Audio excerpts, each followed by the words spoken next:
Hey, it's September 5th. It's Labor Day today. There's no one at the office because it's a holiday. And you'll probably notice that the background actually different today. It's actually normally this couch is on that side, but we had to move it over here just to accommodate special guests. Not for me, but for the office.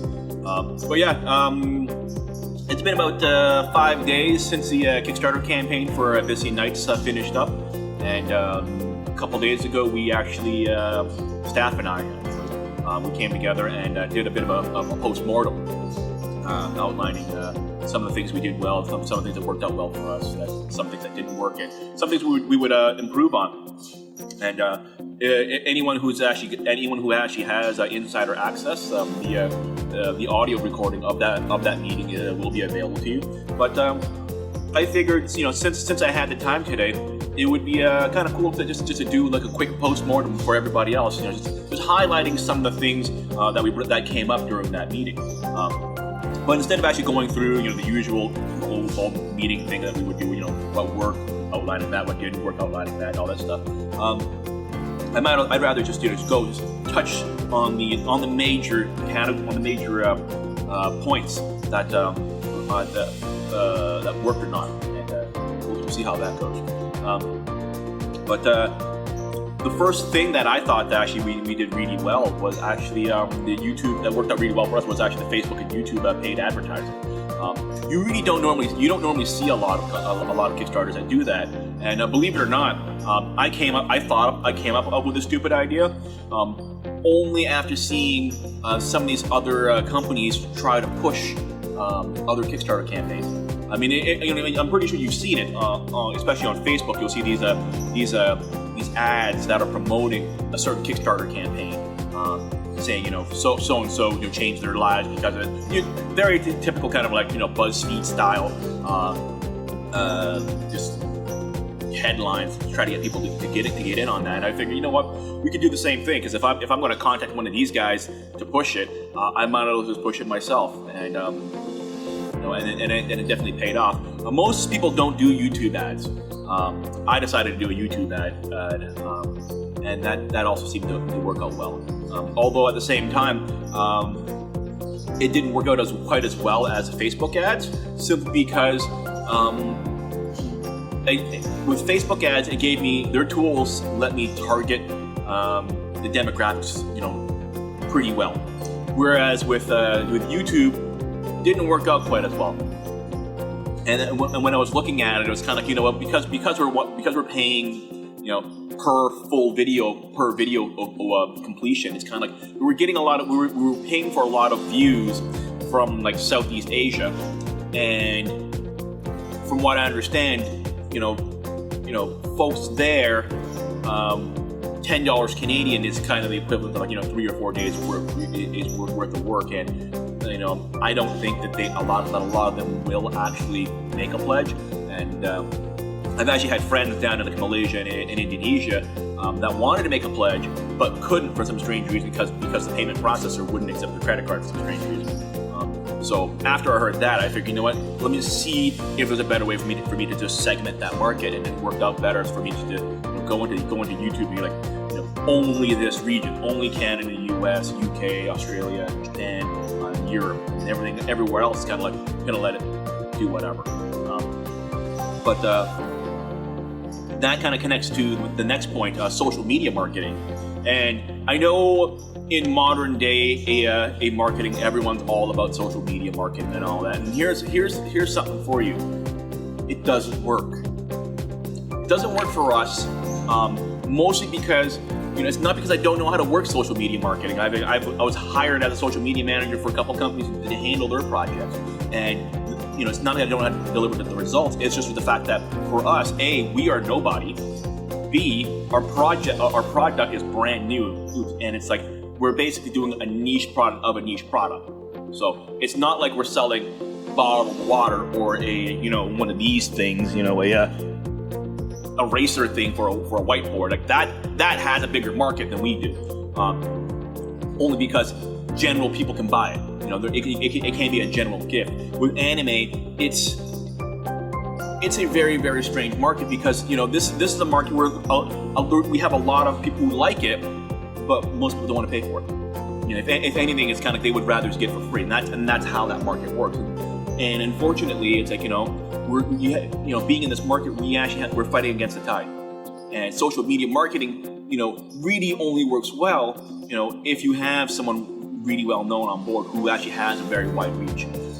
Because when it comes down to it, there's this thing called K factors when you're measuring how viral something is, and the K factor for us was actually fairly low because we outside of like my immediate network, I might only get like one retweet, right, or one share. So that basically drops it has a very, very low K factor. Whereas, if I managed to get, I tried reaching out to Felicia Day actually, and I was just hoping that she would even just say no, right? Only because if she just responded and saying no, that at least her, people who followed her would see it, right? But yeah, we got no response clearly, right? But at the same time, it was just one of those things where it's kind of like,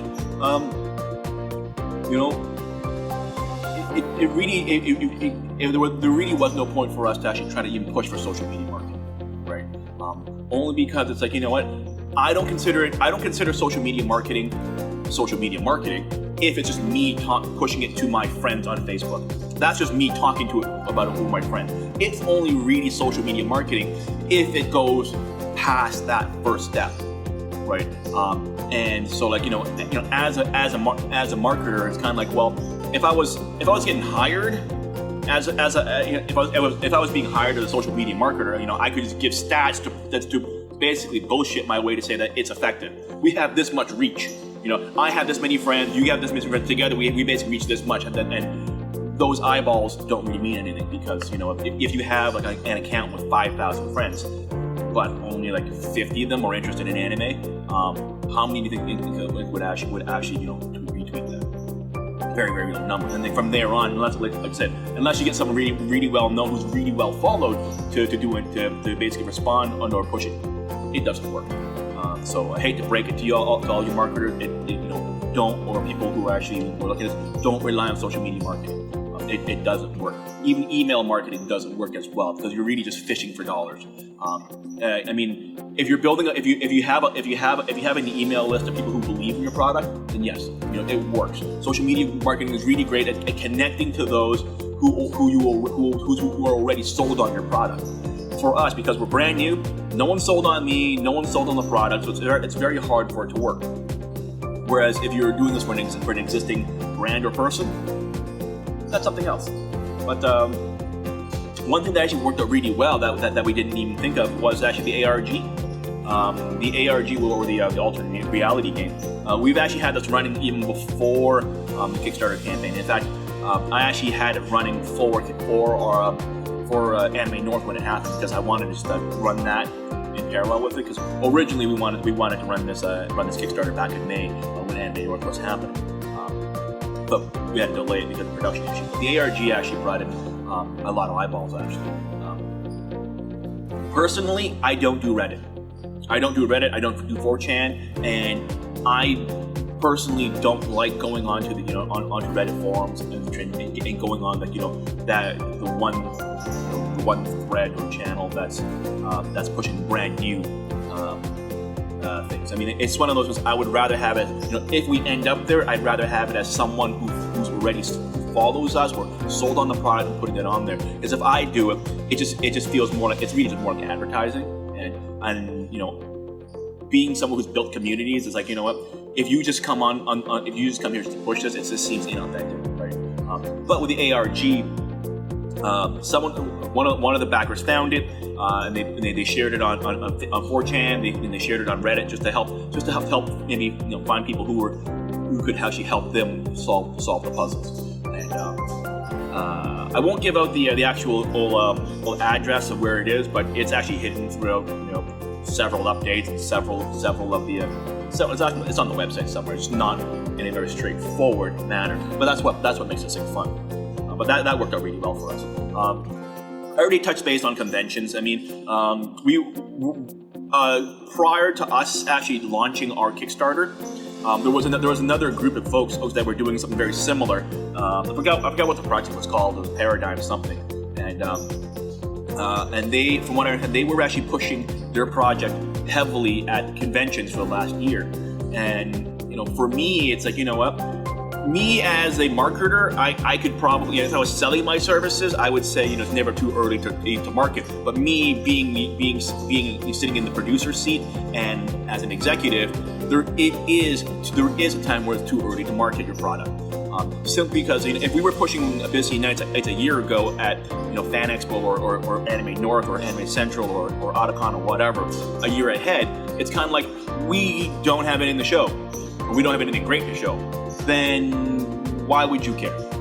You might look at it, hey, cool, but then you may not care about it long enough. And in the long run, it's kind of like, how much money would it cost us to go there? I mean, if it was cheap for us to get to some of these conventions, then maybe, I don't mind pushing it. But it's the same reason why I didn't do, why I'm not doing Fan Expo this year, or it just finished anyway. But we did Anime Note, but we didn't do Fan Expo simply because it was just like the campaign's over, but it doesn't mean we can't generate interest. But at the same time, the market there is more of the general market. And not everyone who's into comic books and Star Wars and all that is into anime. So we were very, very selective on where we were going in. And at the same time, it's kind of like I would only do conventions for the Kickstarter if we were closer to it. And like I said before, we were supposed to do Anime North and the Kickstarter around the same time. And I was actually even considering pulling out Anime North, but decided to stick with it anyway. But we definitely will do more conventions, mostly just anime conventions, maybe even some of the smaller ones. Only because I would rather just build a community.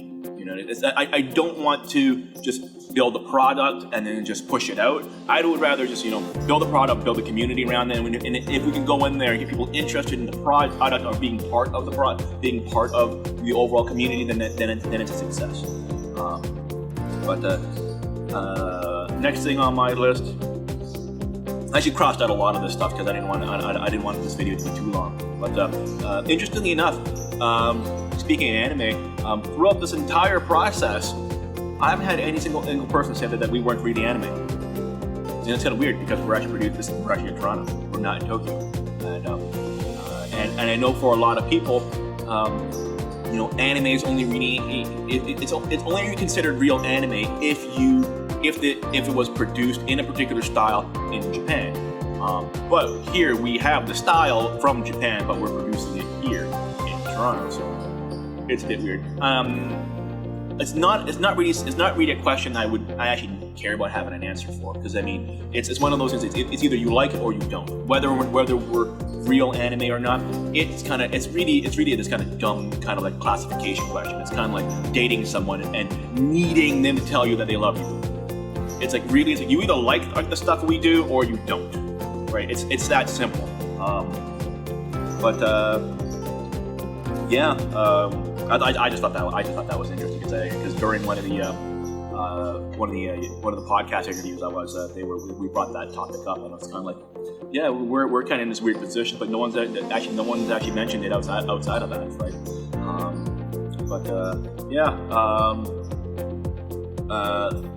Back to this third parties actually. Some of the third parties actually worked out really well. Some of them didn't actually. And when I mean third parties, I mean anyone who's just not associated with us. We've tried reaching out to a lot of the YouTubers, and almost none of them have actually come back to us. And those that did wanted some sort of compensation of some sort. And they say when I say compensation, I say it with big quotes because it's basically them saying, "Pay us or we won't talk about it."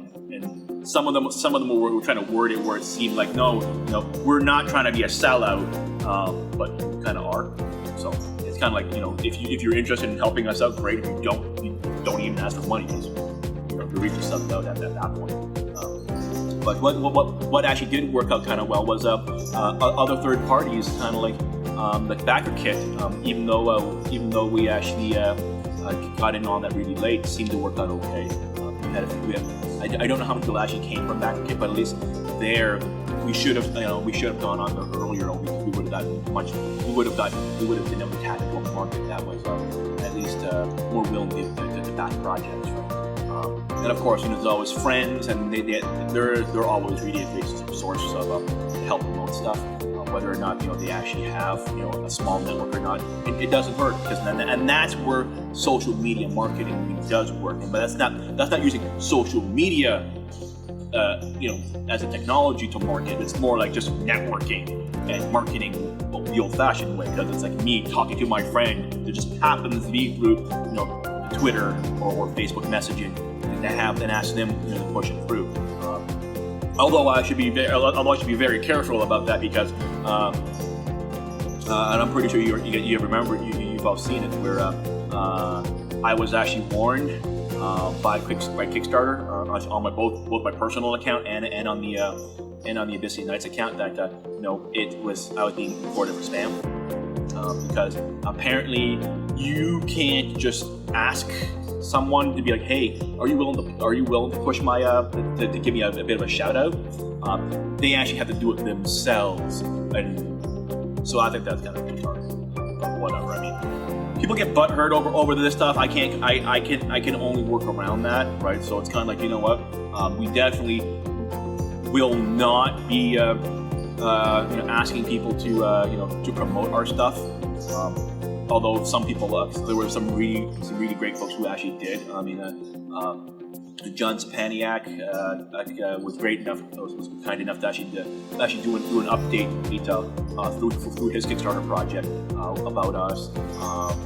There's Matej from Pixel Vectronator project posted something within their social their Facebook group, and Tanya X Short from Moon Hunter even helped us tweet stuff out, and I would not have been able to get their support if I didn't even try. So getting my personal account locked out for a couple of days or 3 weeks for this was kind of weird. I'm just not allowed to do it again without getting permanently banned. But you know what? I think it's great. I mean, I got to know all three of those folks a lot better because we're all doing the same thing. I just did when I was doing the campaign. I was doing what they were all doing before. These were all folks that actually all back these projects like that. And that's about it. I mean, I have a lot more stuff on here, but I just decided to cross them out because I don't want this video to be too damn long. But yeah, once again, if you have insider access, you will see it. We'll have the full post-mortem available. I mean, I could probably go on for at least an hour talking about this stuff. But if you guys are interested, I can always talk in one of these things a bit more. I hope you guys had a great long weekend, and we're definitely we're not just sitting on our asses not after the campaign's over. So there's still a lot of work to be done, and that's the reason why I'm here today, is to get more work done even on a holiday. So that's about it. Talk to you guys next time.